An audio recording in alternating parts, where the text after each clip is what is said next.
देखो ये 8.2 एक्सरसाइज का हम लास्ट क्वेश्चन में है ना। लास्ट क्वेश्चन में कहता ये है कि ए बी सी एक समकोण त्रिभुज है। ए बी सी एक समकोण त्रिभुज है जिसका कोण सी 90 डिग्री, माने त्रिभुज ए बी सी में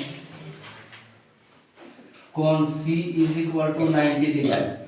तुमको पता होना चाहिए कि यदि एक समकोण त्रिभुज में कितने कोण समकोण होते हैं, एक कोण होते हैं, बाकी जो दो कोण होते हैं वो सदैव न्यून कोण होते हैं। याद रखना इस बात को। समकोण त्रिभुज में एक ही कोण समकोण होता है, बाकी दो कोण न्यून कोण होता है। अधिक कोण त्रिभुज में एक कोण समकोण होता है, एक कोण 90 डिग्री से अधिक होता है, बाकी दो कोण 90 डिग्री से कम है वो भी न्यून कोण होता है कि नहीं। तो निश्चित रूप से तुम्हारा कोण बी ये और कोण बी दोनों न्यून कोण है। कोण सी यहाँ पर समकोण दिखाया गया है, कोण सी समकोण है। ध्यान देना भाई, एक ही क्वेश्चन को अगर समझे और बढ़िया से समझ आए ना तो हमको अंदर से बहुत बड़ा कॉन्फिडेंस मिलता है कि नहीं। इसमें क्या किया गया है कि कर्ण कौन है इसमें, ए बी का मध्य बिंदु, ए बी का मध्य बिंदु डी एम है, ठीक है। अब कहते हैं कि मध्य बिंदु एम से होकर एक रेखा खींचा गया। हम यहाँ रेखा नहीं दिखाए, रेखाखंड दिखा दिए हैं। रेखा अगर दिखाते तो ये लंबा करते, इधर भी एरो उधर भी एरो करते हैं। तो ए डी एम डी चाहे डी एम जो है ना वो बी सी के समांतर दिखाया गया है। यहाँ पर डी एम समांतर बी सी है, तुम्हारे बुक में दिया हुआ है ये डी एम समांतर बी सी, ठीक है। यहाँ तक अब हमको यहाँ सिद्ध करना है, तीन को चीज सिद्ध करना है इसमें। एक नंबर में क्या सिद्ध करना है कि AC का मध्य बिंदु D, AC का मध्य बिंदु D। अगर दिखने में अगर दिक्कत हो तो तुम साइड हो जाओ, ठीक है। दूसरा नंबर में हमको जो सिद्ध करना है वो क्या सिद्ध करना है,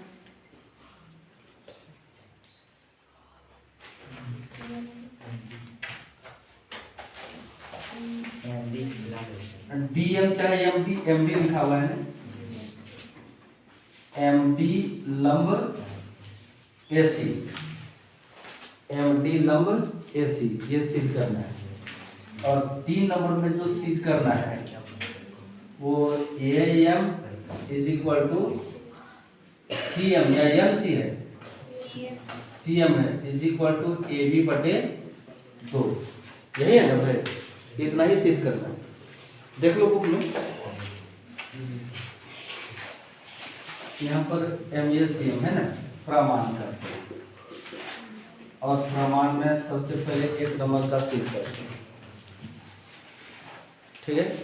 एक नंबर हमारा सिद्ध है क्योंकि प्रमेय 8.10 क्या कहता है, प्रमेय 8.10 कहता है कि किसी त्रिभुज के एक भुजा के मध्य बिंदु और दूसरी भुजा के समांतर खींची गई रेखा तीसरी भुजा को समद्विभाजित करता है, यही कहता है ना। तो उसी थ्योरी को तो हम लेने जा रहे हैं। पहला नंबर में कहेंगे कि त्रिभुज ABC में, अच्छा ABC में AB का मध्य बिंदु इज इक्वल टू M, ठीक है। और DM समांतर BC ये दिया है, DM समांतर BC दिया है ना, इसलिए इसका तीसरी भुजा जो हो जाएगा वो ऐसी हो जाएगा। त्रिभुज ABC का तीसरी भुजा, त्रिभुज ABC का पहला भुजा AB लिए, दूसरा भुजा BC लिए, तो तीसरा भुजा AC का मध्य बिंदु यहाँ पर D, ये लिख सकते हैं हम प्रमेय 8.10 से। पहला हमारा यहाँ सिद्ध हो गया, दूसरा भी सिद्ध है। क्यों सिद्ध है, वो बता देते हैं तुमको। यहाँ पर दिखाया गया है कि डी एम समांतर बी सी। अच्छा, ये डी एम है और ये बी सी है, ठीक है। डी एम जो है वो इस प्रकार गया है, यहाँ पर ये है और यहाँ पर सी है, और ये सी 90 डिग्री है, यहाँ पर डी है और यहाँ पर बी है। तो ये रेखा और ये रेखा दोनों समांतर दिया हुआ है, ये लिखेंगे यहाँ पर दिया है, ध्यान देना। तो इस कोण और इस कोण में क्या संबंध है? एक ही ओर के अंतर। अब एक ही ओर के अंतर कोण जो होते हैं वो संपूरक होते हैं। एक ही ओर के अंतर कोण संपूरक, यहाँ पर एम और यहाँ डी, ठीक है। तो कोण डी प्लस कोण C is equal to 180 degree संपूरक इसी को कहेंगे। तो कोण D plus 90 degree is equal to 180 करो, तो कोण डी इज इक्वल टू क्या 90 डिग्री होगा या नहीं होगा? सो यहाँ पर वही चीज तो करने जा रहे हैं, इसलिए कोण सी इज इक्वल टू कोण डी यहाँ पर लिख देंगे, कोण डी इज इक्वल टू कोण सी, या फिर एक ही ओर के अंतर कोण के गुण से कर देते हैं। कोण डी प्लस कोण C is equal to 180 degree, एक ही ओर के अंतर कोण, तुम लोग यस नो करना, ठीक है। तो कोण डी प्लस सी 90 डिग्री पहले से दिया हुआ है ना, तुम देख सकते हो यहाँ दिया हुआ है कि नहीं। तो कोण D is equal to 180 minus 90, तो कोण डी इज इक्वल टू 90। अच्छा, इतना ना करके नहीं, ठीक है। अर्थात क्या हो गया, जब ये 90 डिग्री हो गया है, तो हम इसको ये बात कर सकते हैं कि नहीं कि डी एम डी समांतर, सॉरी लंब लिखे हुए, समांतर बोल दिए, कर सकते हैं कि नहीं कर सकते हैं? जरा देख लो, तुम लोग इधर से नहीं लिखा पड़ा ना, इसलिए तुमको बता रहे कि डी एम समांतर बी सी ये दिया हुआ है। तो कोण डी प्लस कोण ई ए सी, ये और ये दोनों कोण मिला करके 180 डिग्री संपूरक होगा एक ही ओर के अंतर कोण से, ठीक है। कोण सी दिया हुआ है 90 डिग्री, तो 90 डिग्री को इधर करेंगे तो डी उधर आ जाएगा, तो 180 माइनस 90, तो डी बराबर 90 डिग्री। दिक्कत है क्या? अर्थात जब ये 90 डिग्री हो गया तब डी एम जो है वो ए सी पर लंब है। कंप्लीट है ना? बस आगे बढ़ते हैं।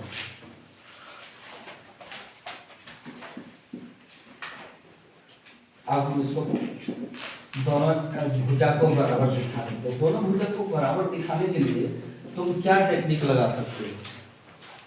तीसरा प्रूव करने के लिए, तीसरा में याद है कि A M is equal to M C, A M और एम सी को बराबर दिखा देना है।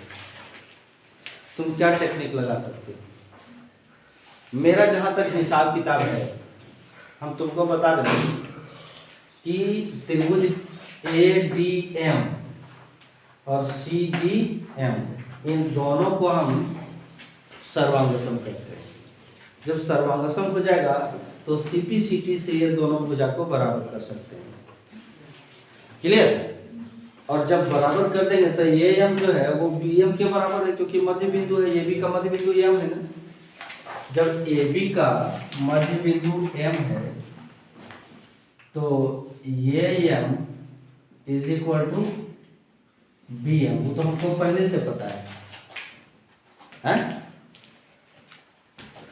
तो तीसरा नंबर का देखो, त्रिभुज ए डी एम और त्रिभुज सी डी एम में दोनों को हम कैसे सर्वांगसम करेंगे? तो यहाँ देखो, ये D is equal to C D, चूंकि हमने यहाँ पर मध्य बिंदु दिखाया था, ए सी का मध्य बिंदु डी है। ए सी का मध्य बिंदु जब डी है तो ये डी और सी डी ये दोनों बराबर होगा या नहीं होगा? तो उपरोक्त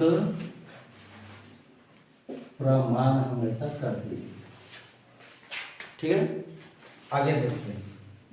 कौन A D M is equal to कौन C D M is equal to 90 degree, क्योंकि जब हम इसको 90 सील कर चुके हैं तो इधर भी तो 90 डिग्री होगा रैखिक जोड़ के आधार पर 90 डिग्री। अब D M is equal to D M, ये क्या है? उभयनिष्ठ है। ठीक है, तो एस से त्रिभुज ए डी एम सर्वांग सम सी डी एम। जब ये सर्वांग सम हो गया, ठीक है, तो सीपी सीटी लगा दो, ये M is equal to C M, CP CT है। ठीक है, किंतु ये M is equal to B M, ये बी लिखना था हमको, ये दिया है, इसलिए ये M is equal to C M is equal to B M. Complete है, आगे बढ़ते हैं। ये M plus B M is equal to ये बी। ठीक है, तो ये M plus A M is equal to A B,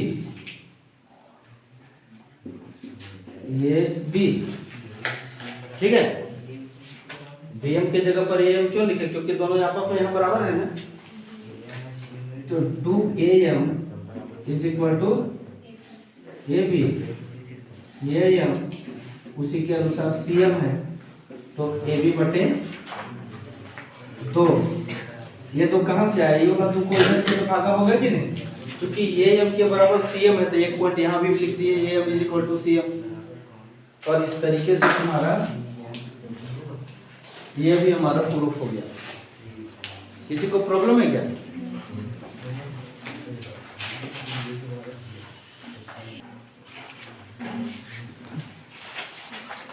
कि समांतर चतुर्भुज का क्षेत्रफल क्या होता है? समांतर चतुर्भुज का क्षेत्रफल बराबर क्या होता है? गलत, आधार गुने ऊंचाई। समांतर चतुर्भुज का क्षेत्रफल 1/2 गुने आधार गुने ऊंचाई। अब ये 1/2 गुने आधार गुने ऊंचाई कैसे होता है वो तुमको हम प्रूफ करके दिखाएंगे। हमारे थ्योरी में है, प्रमेय में है, नहीं वो प्रूफ करके दिखाएंगे। फिलहाल ये इंट्रोडक्शन क्लास है, इसलिए हम तुमको यहाँ पर चलते चलते कुछ ऐसे चीज़ को बता दे रहे जो तुम लोग अभी तक नहीं जान रहे थे। अब एक और जान लो कि त्रिभुज का क्षेत्रफल। अच्छा, त्रिभुज का जो क्षेत्रफल हम लोग पढ़े हैं ना, वो 3 गो क्षेत्रफल पढ़े हैं, जो एक ही क्षेत्रफल से वो सब बना हुआ है। ठीक है, खास करके समकोण त्रिभुज का जो क्षेत्रफल है, वो समकोण त्रिभुज का जो क्षेत्रफल है वो 1/2 गुने आधार गुने ऊंचाई। हम लोग क्लास 7 से इसको पढ़ते आए हैं। त्रिभुज का क्षेत्रफल 1/2 गुने आधार गुने ऊंचाई। हम तुमको यहाँ प्रूफ करके दिखाएंगे, तुम तुम्हारे बुक के इस थ्योरी में है। ठीक है, अब इसी के आधार पर जब हम तुमको हीरोन सूत्र बता रहे थे तो समबाहु त्रिभुज का क्षेत्रफल हमको मिला था, नहीं? समबाहु त्रिभुज का क्षेत्रफल जो था वो √3/4 ये स्क्वायर माने भुजा स्क्वायर। असल में ये जो त्रिभुज का क्षेत्रफल जो जनरेट हुआ है ना, वो इसी क्षेत्रफल से ले करके बनाया गया है, और तुमको उस दिन शायद हम दिखाए थे, पता नहीं। ठीक है, और एक और त्रिभुज का जो सूत्र हम लोग पढ़े थे ना, वो हिरोन सूत्र पढ़े थे, जो कि कहा गया था, तुम्हारे बुक में ही लिखा हुआ था कि अभी इस कक्षा में इसको प्रूफ करना इस पाठ्य पुस्तक से बाहर है, ऐसा कुछ शब्द लिखा हुआ था, तुम लोग देखा होगा नहीं? तो ये हो गया तुम्हारा समांतर चतुर्भुज का क्षेत्रफल, ये हो गया त्रिभुज का क्षेत्रफल, ये समबाहु त्रिभुज का क्षेत्रफल, विसमबाहु त्रिभुज का क्षेत्रफल हम लोग हिरोन सूत्र से देखे थे। इन सबको प्रूव करेंगे, इसलिए लिखने का जरूरत नहीं है। अभी हम तुमको जरा पूछना चाहते हैं कि आयत का क्षेत्रफल क्या होता है, और जानते हो आयत का क्षेत्रफल अगर जान गए तो उसी से बेलन का क्षेत्रफल आया, उसी से घन और घनाभ का संपूर्ण पृष्ठीय क्षेत्रफल आया, ठीक है, उसी से तुम्हारा और भी जो समांतर चतुर्भुज का क्षेत्रफल है। लेकिन सबसे पहले तुमको जानना है कि आयत का क्षेत्रफल, आयत का क्षेत्रफल बराबर क्या होता है, ठीक है?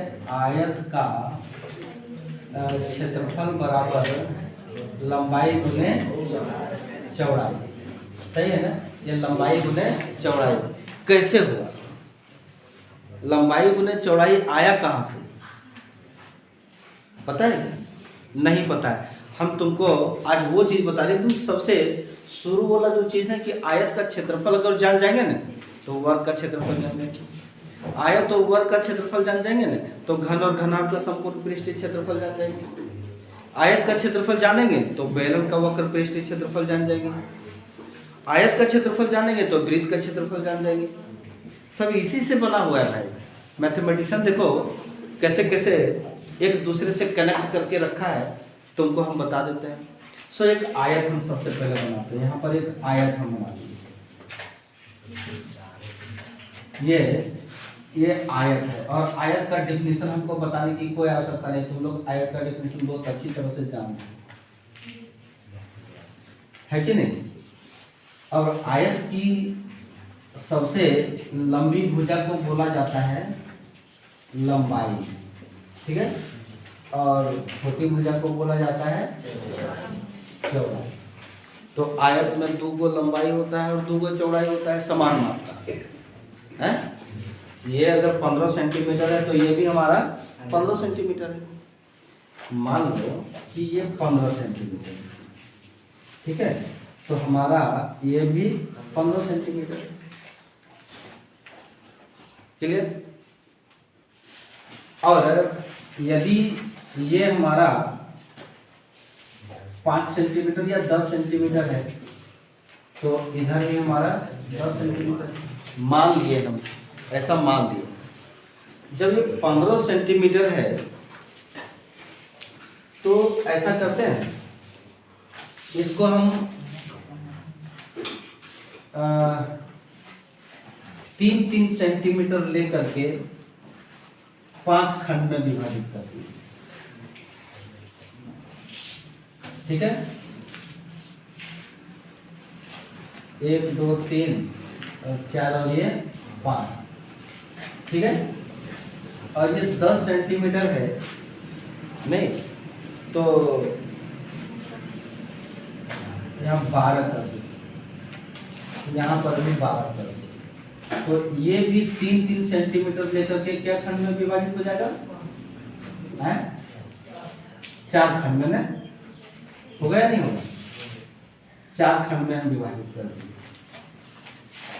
ये हो गया 3 और ये हो गया 3। तो सबका माप ऐसे है, सबका माप इस प्रकार है, इस प्रकार सबका माप है 1 2 3 4 5 और 1 2 3 और ये 4, ठीक है? इसको तुम क्या करो कि हमको 1 2 3 4 5 6 7 8 9 10 11 12 छोड़ करके हम एक और तरीका क्या इसको अपना सकते हैं। जैसे जरा सा तुमको बता दें, ठीक है, 3 जोड़ 3 जोड़, बच्चों को हम सिखाते हैं 3 जोड़ 3 जोड़ 3 जोड़ 3 करोगे तो कितना होगा बेटा? वो सीधे क्या करता है कि 3 और 3 6, 6 और 3 9, उसका फिंगर छोटा छोटा और ये फिंगर के धाराएं छोटे छोटे सब गिनना शुरू करता है। सो यहाँ पर 3 3 6 3 9 3 12 3 15 3 18 और 3 21, ये गिन करके जितना स्पीडली से हम गिन दिए उतना स्पीडली से थोड़े वो गिन पाएगा। ठीक है, हम बच्चों को टेबल भी सिखा करके रखे हैं। बोले कोई बात नहीं, तुमको ऐसे गिनने का कोई आवश्यकता नहीं। सर हम बता रहे हैं। हाँ बताओ। जितना 3 है सबको देकर गिन लेंगे, उसके बाद फिर 3 से गुना कर देंगे। ठीक, कितना 3 है? 1 2 3 4 5 6 7 गो है, तो ये 3 हम लिख देंगे और उसको हम 7 से मल्टीप्लाई कर देंगे, तो आया कि नहीं? तो ये वाला चीज और ये वाला चीज क्या सेम है या नहीं? समझने का फेर है, बच्चों को उलझा देते हैं ना, तो यहाँ पर वो उतना लंबा गिनने छोड़ करके हम इस रूप में बता दिए।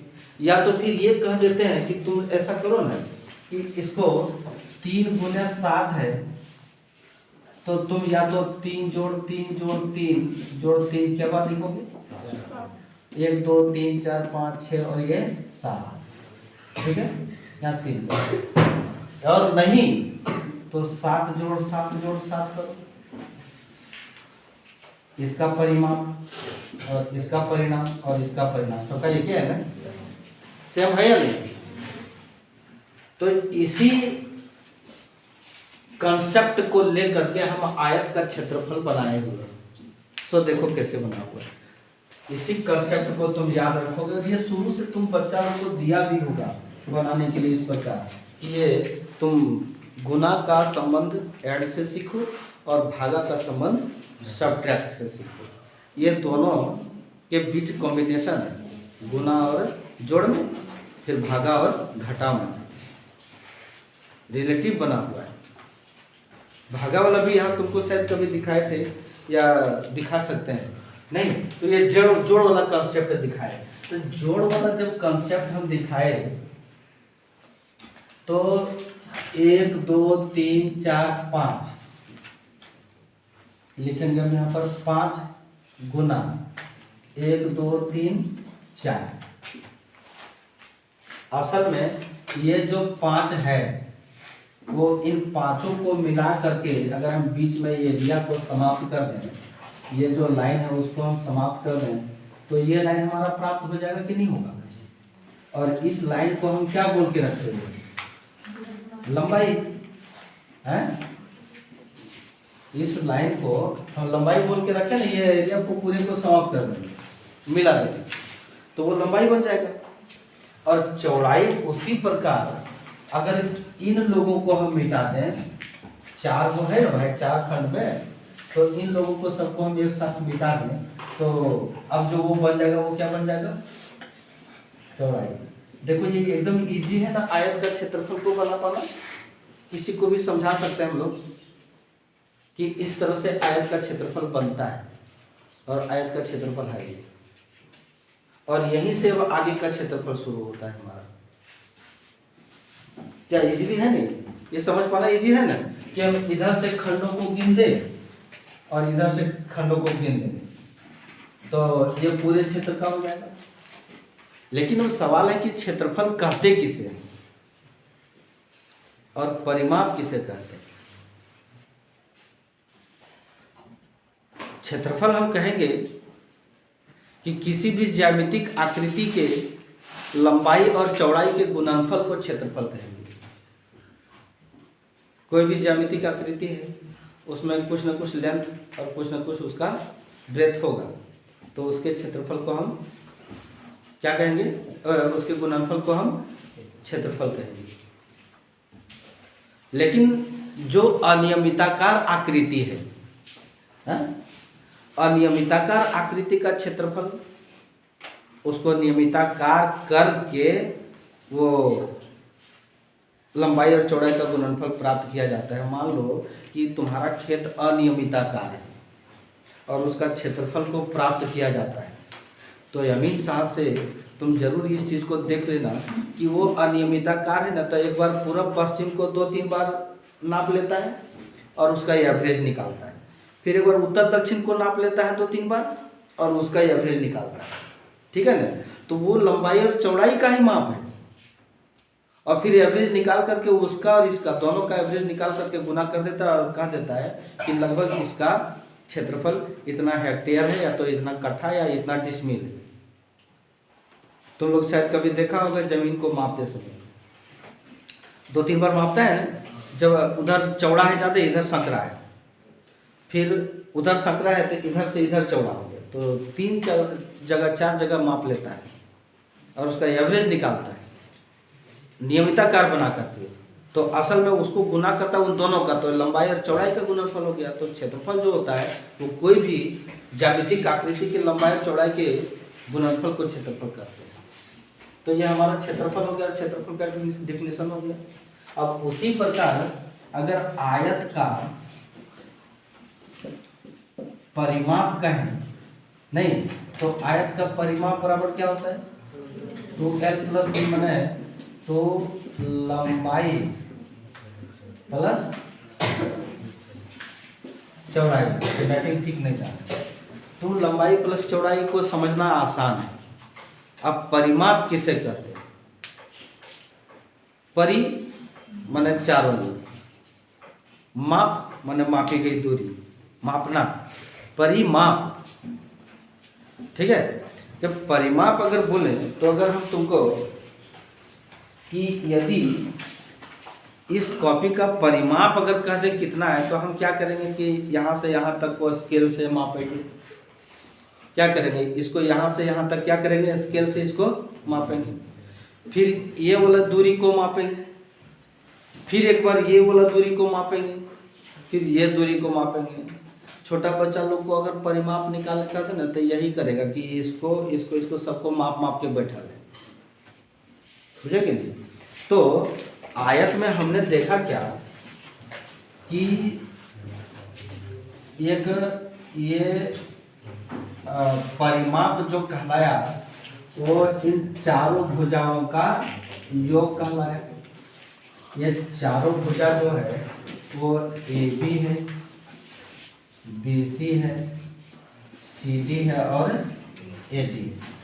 परिमाप है ना, हुआ चारों सीमा, परिसीमा है। AB को हम क्या कहेंगे, लंबाई कहेंगे, BC को क्या कहेंगे, चौड़ाई कहेंगे, CD को क्या कहेंगे, लंबाई कहेंगे, और AD को चौड़ाई कहेंगे। पता होना चाहिए कि 2 गो लंबाई मिल गया है और 2 गो चौड़ाई मिल गया। अब इन 2 को कॉमन ले लो, तो जब 2 को कॉमन ले लेंगे तो यहाँ पर लंबाई और ये क्या बच जाएगा, चौड़ाई बच जाएगा। तो ये आयत का परिमाप बराबर 2 × लंबाई प्लस चौड़ाई हुआ या नहीं हुआ? ठीक है। अब कोई भी ज्यामितिक आकृति का क्षेत्रफल का जो SI मात्रक होता है वो मीटर स्क्वायर में होता है, और परिमाप जो होता है वो केवल मीटर में ही होता है, या सेंटीमीटर स्क्वायर को, या सेंटीमीटर को। माने कोई भी ज्यामितिक आकृति का अगर क्षेत्रफल है तो उसका SI मात्रक जो होगा, यानी उसका जो मात्रक होगा वो मीटर स्क्वायर में, क्यों? और केवल परिमाप जो है वो केवल मीटर में, क्यों? इस पर भी हमको गौर करना होगा। बाकी घन का क्यूब होता है वो हम देखें, ठीक है। तो घन का क्यूब क्यों होता है वो भी तुमको बता सकते हैं, लेकिन यहाँ पर तुमको यहाँ पर क्षेत्रफल के विषय में बता रहे हैं। हमने यहाँ पर देखो लंबाई जो लिया था वो सेंटीमीटर में लिया था, मीटर में नहीं लिया था। तो यहाँ पर हम सेंटीमीटर करेंगे और फिर चौड़ाई को भी तो सेंटीमीटर में लिए थे, तो 2 ही विमा तो होता है, लंबाई गुने चौड़ाई। तो सेंटीमीटर गुने सेंटीमीटर, अच्छा ये सेंटीमीटर गुने centimetre is equal two centimetre square होगा या 2 सेंटीमीटर होगा? तो फिर ये 2 सेंटीमीटर कब होगा, जब जोड़ने 2 सेंटीमीटर होगा, centimetre plus centimetre, centimetre plus centimetre के कॉन्सेप्ट में 2 सेंटीमीटर होगा, सेंटीमीटर इंटू सेंटीमीटर के कॉन्सेप्ट में सेंटीमीटर स्क्वायर होगा। हम यहाँ पर सेंटीमीटर इंटू सेंटीमीटर किए हैं क्योंकि लंबाई गुने चौड़ाई किए हैं, तो यहाँ पर सेंटीमीटर स्क्वायर होगा, तो इसी को बोला जाता है वर्ग सेंटीमीटर या वर्ग मीटर। तो आयत का जो क्षेत्रफल का मात्रक होगा वो मीटर स्क्वायर का हो, सेंटीमीटर स्क्वायर का हो। भुजाओं का माप जिस प्रकार दिया होगा। और यही वजह है कि कभी तुम देखा होगा जब हम लोग चैप्टर 12 जब बता रहे थे, हिरोन सूत्र ने बना रहे थे ना, उसमें था ना कि घनाभ का दिया हुआ था ना कि आयतन निकालने या तो ये क्षेत्रफल 1 सेंटीमीटर था तो दूसरा मीटर था, तो सभी के यूनिट को एक जैसा कर दो, सब सेंटीमीटर में कर दो या सभी को मीटर में कर दो, उसके पीछे यही हो जाएगा, बुझे कि नहीं। और माप में जो गड़बड़ी ना हो इसलिए ऐसा किया जाता है। अब यहाँ पर जो चीज हो गया वो क्या हो गया कि इन दो को छोड़ो, लंबाई को हमने सेंटीमीटर और फिर चौड़ाई को सेंटीमीटर लिया, ये 2 सेंटीमीटर ही आया तो ये सेंटीमीटर स्क्वायर नहीं होता है पर, तो परिमाप जो भी होगा वो मीटर में या तो सेंटीमीटर में ही होगा, है ना। तो तुमको ये सारी चीज को हम जो बताए हैं ना वो इम्पोर्टेंट है, और तुम समझ गए कि क्षेत्रफल को वर्ग सेंटीमीटर या मीटर क्यों कहते हैं, परिमाप को ये कहते हैं। अब रह गया समांतर चतुर्भुज का परिमाप और क्षेत्रफल। तो परिमाप तो उसका सेम यही रहता है जो आयत का रहता है, ठीक है, और क्षेत्रफल लंबा आधार गुने ऊंचाई होता है। अब यहीं से हमारा शुरू हो गया वर्ग का क्षेत्रफल। तो तुम लोग इसको नोट करोगे या मिटा दें? करो।